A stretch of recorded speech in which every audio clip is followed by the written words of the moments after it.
Hello there, and welcome to my tutorial on how to shade your dragon. Today I'm going to show you two different ways to shade your dragon. One is a level 1, very easy and simple, and then the second one is level 2, a little bit more advanced, but the technique is super easy. So if you practice, you should be able to get good at it pretty quickly.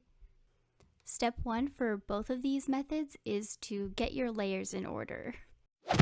So what I mean by this is for these techniques, basically in order to use them, and what makes them so easy is using some special layers. So what you want to do is create a multiply layer above your flat colors and clip that to the layer of your flat colors. Clipping just means that we won't be able to draw outside of the lines, which is helpful in this case. And the multiply layer mode is what we will be shading in. For level 1 of this tutorial, I'll talk about cell shading. Cell shading is essentially shading with one flat color. We're not going to be doing any gradients or anything like that, smudging, blurring. We are just doing clean cell shading, clean areas of a shadow color. So we're going to take a hard brush and draw in our shadows. A hard brush means that the brush we're going to use doesn't have any blurring effects or blurred edges or anything. We are doing some clean work here.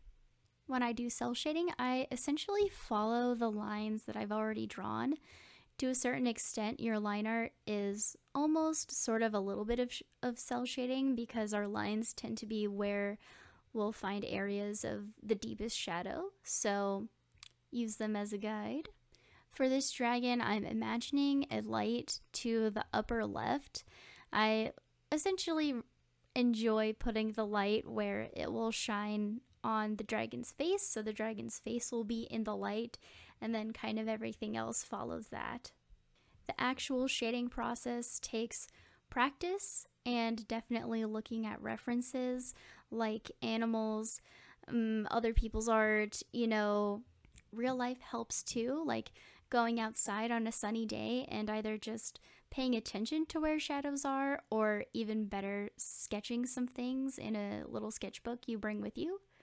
It's also good to remember that shadows are a representation of three-dimensionality in your 2D drawing, so they literally represent the volume of what you have drawn. So essentially, in my mind, I think of it like a big muscle takes up a lot of volume. It's going to block the light more than a really tiny muscle. That's why I'm adding a kind of substantial shadow behind the, traps, lats, shoulder area, anatomy, but I'm not etching in kind of big shadows in those muscles of the shoulder that are kind of like flat against each other. Again, me explaining it isn't necessarily going to help you too much. This is definitely a time where you just have to look at references, all the references you can. Though it can be easier to practice using other artists' work that do this clean cell shading method, I and pretty much anyone else you ask is going to tell you that it is going to be even more helpful to use life references, like photo references or even live references. And that's partially because, you don't want to get stuck just being a copy of someone else's style. And also you have to remember that other artists can make mistakes, can make anatomical mistakes that you would then repeat in your work. I personally think that it's best to have a mixture of references, some, style references from artists that you really like, and also life references for anatomy and stuff like that. Again, this is where Pinterest really comes in handy. Yeah, I was kind of unaware how many pins I have, but not all of them are for art. Like some of them are for, crafts. Anyway, Now, the next part that we'll get to in just a second is kind of interesting because it is me making a mistake and then going back and thinking about it and fixing it. I think for me, the hardest part of the dragon to have references for are the wings. Bats are great references, but sometimes, you know, I don't know. Sometimes I can't quite see the shading very well on bat wings because bat wings are usually pretty darkly colored and people don't really take a lot of nicely lit photos of bats like in a studio with controlled lighting. And then the other part of that is maybe I'm not looking hard enough, but I did struggle a little bit with shading the wings. And to get over that, I had to think about what does the light see? What is the light hitting? How is the dragon actually holding its wing? And I start, shading it like it's holding its wing kind of palm up, but I know for a fact that pose would be weird, so I know that the palm is down compared to the light, and I actually drew a little circle with an arrow for the light to remind myself, where the light was coming from, and that helped, and I was able to fix it. But I could have always deleted that from the video, but I feel like it's kind of a good thing to talk about, that sometimes we have struggles and we just gotta go back and fix them. One thing about shading that I've learned recently is that you don't have to overcomplicate things. Sometimes, a lot of the time, the right choice is to just put the whole area in shadow and not use shading to pick out details if, the light would never see or reach those details. It just wouldn't make sense. And you think picking out details is going to make the drawing better, but the fact that now the lighting isn't accurate and doesn't make sense, it actually does make it worse. And that's something that I have to remind myself. All right, so up to this point, everything has been, pretty standard. We've shaded everything in this, desaturated violet-ish color. And you might be wondering, why are we using a special layer when we could just, paint a desaturated purple onto our dragon? And the answer is coming up shortly. So this desaturated purple is what we've painted in our multiply layer, and it looks desaturated purple on top of this dragon, which is white. But what if your dragon isn't white? What if it's a color where the shadows wouldn't really be this desaturated purple? The purple would just look weird. And even more so, what would you do if your dragon was multiple colors? Picking out a new shadow color for every flat color seems a bit tougher than level 1. So, if you didn't quite catch what I did there, I changed the color of our base layer, our flat color layer. It went from white to this turquoise color. And I didn't change anything on the multiply layer at all. Even though the paint color on the multiply layer is still that desaturated purple, on top of this teal color, it looks like a darker teal.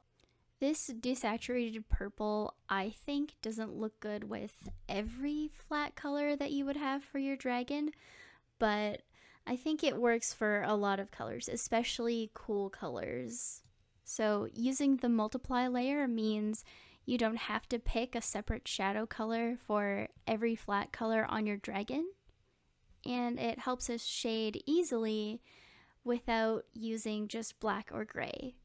If you look at things in real life or things in photos, shadows are usually not straight black or straight gray.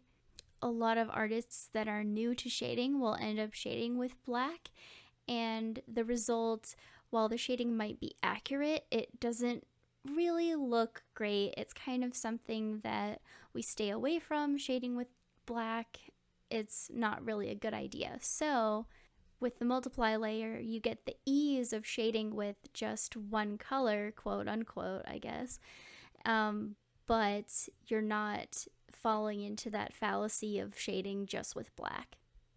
And with that, we are now on to level 2, which is simple shading using the multiply layer.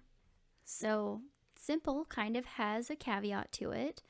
By simple, I mean we are just using one color in one multiply layer to shade. And that doesn't mean that you'll always end up with simple shading when you finish this. You can actually do quite a lot of detail with this method just using one color in the multiply layer. It all depends on what level of detail you want and, how much practice you have with anatomy and textures and stuff.